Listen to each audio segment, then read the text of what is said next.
Finally. The 10th part of orientation of the last layer. That is, the last part. If you want to watch the previous parts, the link is in the description. In this series, we are teaching the full orientation of the last layer without any algorithms. And today we will talk about dot cases. Hey, what are dot cases? There are total 8 cases, and these are the easiest. Someone who knows the SXC move RU, R prime U prime, and the sledgehammer move R prime F R F prime already knows the entire dot orientation of the last layer. Honestly, and there's nothing more important than this. If you don't know what the SECC move or the sledgehammer move is, there's a link to a video in the pinned comment called How to Learn Algorithms. Watch it and learn. Now, let's start with our first case. There will be a dot on top. Dot means, look, there's nothing else, no yellow at all, just a single dot. Alright, and when you look at the sides, you'll see a case where there's a bar here and another bar here, so you get 3 bars. We call these colors bars, yellow ones, okay? And there's nothing else. We're getting 2 bars and 1 dot, so in this situation, we'll place the bars on the sides, one on the right and one on the left, and then we'll apply this algorithm. Here's the algorithm. Watch the finger tricks first, then I'll explain and share memory tips. U2 R2 F R F prime, U2 R prime F R F prime. Some people must have gotten nervous seeing such a long algorithm. Let me explain what we're actually doing and how to remember it. We're sending this pair to the back. How did RU2R prime send the pair here? Now we're going to do the sledgehammer once, R prime F, R F prime. And now, by bringing this pair back, we're doing the sledgehammer once again. That's all. Like I said, if you know the sledgehammer, you know everything already. Anyway, let's talk about the second case. The second case is even easier than the previous one. There's a dot on top, a bar on one side, and blocks on 2 sides. One here and one directly opposite, and a bar here. The case is very easy to recognize. Even in this situation, we'll keep the bar on the left, so one block will come to the front, one to the back, and we'll apply this algorithm. Man, it's a very easy algorithm. FSEC move, RUR prime U prime, F prime, and who doesn't know how to solve this P case? Small f, sec C move, RUR prime U prime, and small f prime. That's what I said. Whoever knows SSEC move and sledgehammer already knows this. We've learned 2 cases, the next 2 cases are something like this. There's a dot, but we're also getting yellow on the top of one corner. It could be anywhere. Here, anywhere. Yellow on the top of one corner. But the special thing about this is that we're also getting some blocks along with it. Look at this. These are also blocks. These are also blocks. Okay, when you get a case like this, where there's yellow on the top of one corner, we'll bring that corner to the right. It should be in the right front, not the left. This has moved left, but belongs in the right front. Now we'll check for a block. Here, there's a block, but in this case, there isn't. If there's no block, we'll use the algorithm you already know. Small f, SECC, move RUR, prime U, prime small f prime, and this will convert into a T case. Who doesn't know how to solve this? Once we do U prime, we'll solve this case with FSEC CF prime. Yeah, that's it, man. It's funny, the dot orientation of the last layer. Okay, and the second case is when we see that one corner has yellow, we bring it here and we get a block here. Now we need to move this block, this corner, slightly to the side.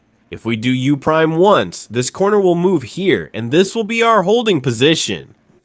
How do we solve this? It's the same algorithm, just with one U prime difference. Look, small f SXC. Far prime. Now this has also converted into a T case, okay? Now by doing U, we'll solve this too. F, SECC, F prime. Oh man, what's happening? What kind of joke is this, man? No bro, this is just how it is. Dot cases are simple, just a joke. People exaggerate their difficulty. This is how they're solved. Next, we have 2 cases with a dot. But there are 2 oriented corners. There is yellow on top of 2 corners, but when we look at the side, we're getting a bar. Okay, on one side we get a bar, while here we don't get any bar. Here we get these 2 blocks. All right, the one where we get a bar. There's a V shape on top and a bar, so we'll keep the bar on the left and apply this algorithm. Let's check the finger tricks first, then I'll explain how to remember them. RU 2 prime R2 prime F or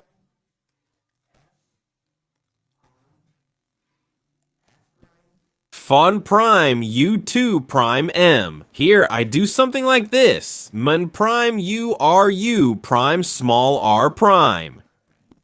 How do you all remember this case? It's a simple scene. This piece is going, we're placing it here, RU2 R prime. This piece has come here. We're doing a sledgehammer once, bringing this piece back again. When it comes back, we move the middle layer up once and do an inverse sec C once. U prime, but the last R prime gets converted into small r, that's all, man. We won't discuss this much, it's very easy.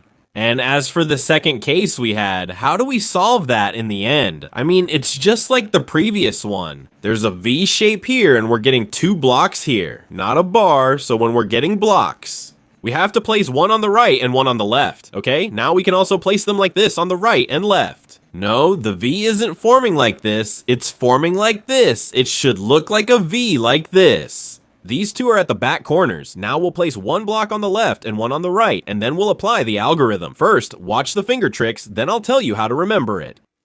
M, okay? I do M like this here. M is very easy.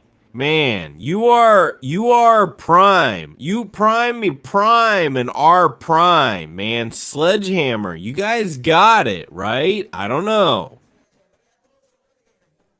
What happens to muscle memory when we explain these algorithms? You saw the finger tricks. Let me show you how to remember them.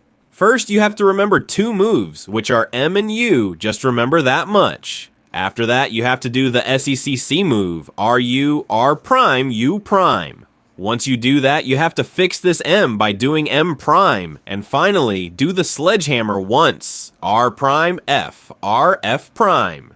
And this will be solved. Maybe now you guys are understanding what I told you at the start, that whoever knows the SECC move and sledgehammer already knows this. Because there hasn't been any algorithm so far that doesn't use the SECC move or sledgehammer. The last 2 cases are the easiest cases, and after that, the orientation of the last layer series will be finished forever. Finally, the last 2 cases, they are very different. As soon as you see them, you'll recognize them. There's no rocket science in this. This is a cross. You can hold it from anywhere and apply the algorithm. We'll talk about this later. It's a cross. You can hold it from anywhere. As soon as you see it, you'll understand, because a cross is formed. How cute it is, man. Anyway, how do you solve this? I'll show you the finger tricks first, then explain how to remember the algorithm. M, okay, I do M like this, because this is the most efficient way, U. RUR prime, U prime. Now here it's time for M2. I do M2 like this.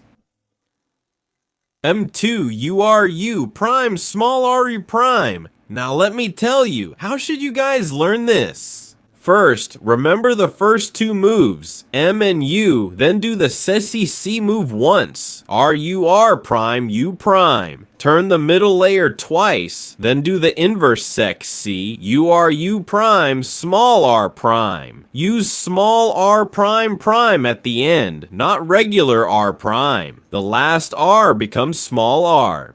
Yeah, man, what more can we discuss about this? It's an easy formula. Let's move to the last algorithm. This is the last case. You guys can see there's just one line, like this, not like that. What should we do? You'll say call it diagonal or whatever. If you get 2 blocks, in such a condition, we have to keep 1 block on the left and 1 at the back. Yeah, man, this will be its holding position. You're getting 1 line, you're getting 2 blocks, keep 1 block on the left and 1 block at the back. And you have to apply this algorithm. First, watch the finger tricks, then I'll tell you how to learn it. RUR prime UO. Right prime FR F prime. U2 are prime FR F prime. It's extremely easy to remember this algorithm. What are we doing in this? First, we remove this pair using RUR prime, then move the pair forward once. Now we do a sledgehammer once, and now we bring this pair back up and do another sledgehammer, R prime, FR, F prime. And finally, our orientation of the last layer is finished forever. There is no better series on YouTube for one look orientation of the last layer than this. There isn't. I don't usually say things like this, but honestly, if you find a better series for one look orientation of the last layer, let me know. If anyone has taught orientation of the last layer without algorithms like this, then message or comment to me, I'll delete this series. And along with this, I request you all, if you haven't joined the Learn Speed Cubing series yet, the link is in the description and it's absolutely free. What are we doing in that? Solving the Rubik's Cube in 10, 11, or 12 seconds. That's what we're teaching you all to do. If you want to solve the Rubik's Cube the way I do, you can start doing it too. You can learn speed cubing for free by watching YouTube videos. Join the Learn Speed Cubing series using the link in the description. I'll sign off now. In the next video, we'll cover the permutation of the last layer, finishing it in 4 days. One final video will follow. In that, we'll explain how you all should implement everything you've learned on this cube and how to master it. Until then, subscribe and goodbye, my friend. Goodbye.